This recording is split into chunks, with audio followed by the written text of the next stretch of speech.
Assalamualaikum warahmatullahi wabarakatuh. Saya Delvi Azaria dengan NIM C1C018201. Di sini saya akan menjelaskan materi tentang komunikasi informasi akuntansi. Teori komunikasi. Riset menunjukkan bahwa komunikasi yang merupakan sumber konflik interpersonal yang paling sering disebutkan, karena individu menghabiskan 70% dari waktu aktifnya untuk berkomunikasi seperti menulis, membaca, berbicara, mendengarkan. Dalam pengertian yang lebih luas, komunikasi adalah proses mempertukarkan informasi antara dua atau lebih sistem yang ada dalam suatu lingkungan umum. Fungsi komunikasi. Komunikasi sebagaimana dijelaskan oleh Robbins memiliki 4 fungsi utama dalam suatu organisasi. Yang pertama pengendalian, kedua motivasi, ketiga pengungkapan emosional, keempat informasi. Model-model akuntansi. Yang pertama model Laswell, model Shannon-Weaver, model SMCR-Berlo, model Wesley McLean, model pemusatan komunikasi, satu model komunikasi. Hal-hal mendasar dalam komunikasi. Yang pertama, arah komunikasi. Dimensi vertikal dibagi menjadi 2, ke atas dan ke bawah. Dimensi lateral. 2. Jaringan formal dan informal. Jaringan formal pada umumnya vertikal, komunikasi yang bertalian dengan tugas mengikuti rantai wewenang. Jaringan informal, settingan komunikasi biasanya bebas untuk bergerak ke segala arah, melompati tingkatan wewenang. 3. Komunikasi nonverbal. Pesan yang diantar lewat gerakan tubuh, intonasi atau tekanan pada kata-kata, air muka, dan jarak fisik antara pengiriman dan penerima. 4. Penghalang komunikasi yang efektif.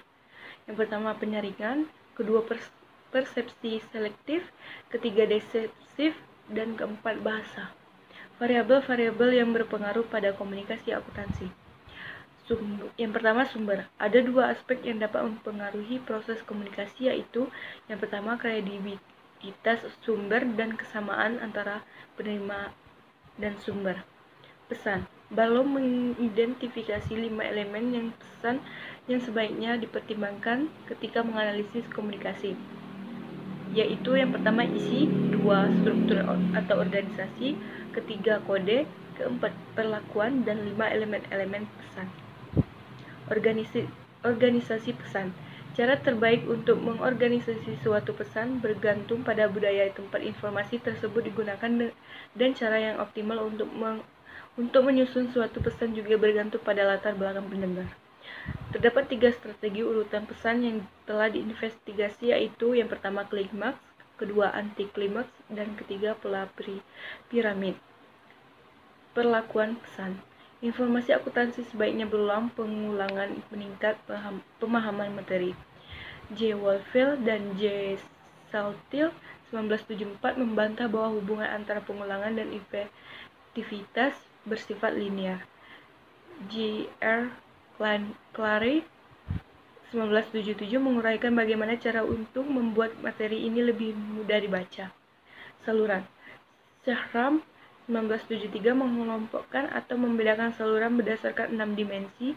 Yang pertama panca indera yang dipengaruhi, kedua peluang untuk umpan balik, ketiga besarnya kendali penerima, keempat jenis pengodean pesan, kelima kekuatan multiplikatif, keenam pelestarian pesan. Penerimaan. Semakin serupa penerima dan sumber mengenai faktor-faktor, maka semakin mudah dan semakin efektif komunikasi tersebut. Analisis penerima. Analisis jaringan. Pada dasarnya, penjelasan struktur komunikasi dari suatu organisasi dihasilkan dengan memeriksa arus informasi antar komponen dari sistem tersebut. Peran dari komunikator berbeda ketika materi dikembangkan.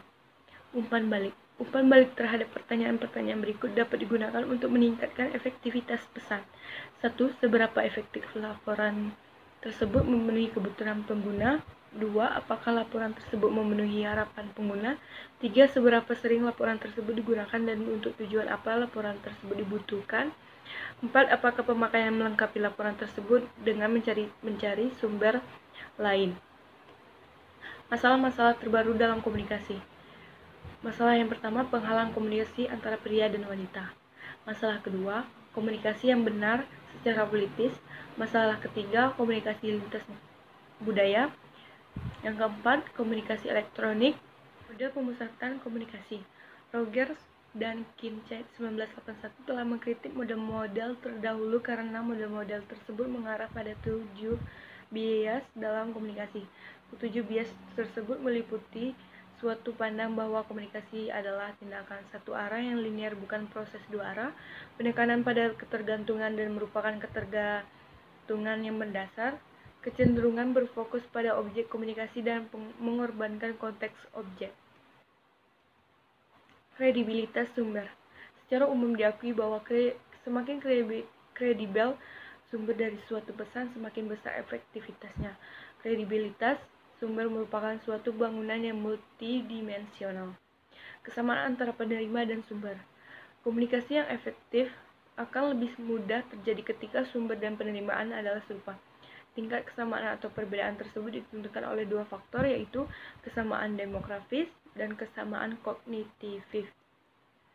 Kesimpulan, di antara fungsi-fungsi angkutan seperti pengumpulan, pengorganisasian, analisis, dan pengomunikasian data, keberadaan komunikasi merupakan hal yang paling penting untuk memunculkan tanggung jawab akuntansi.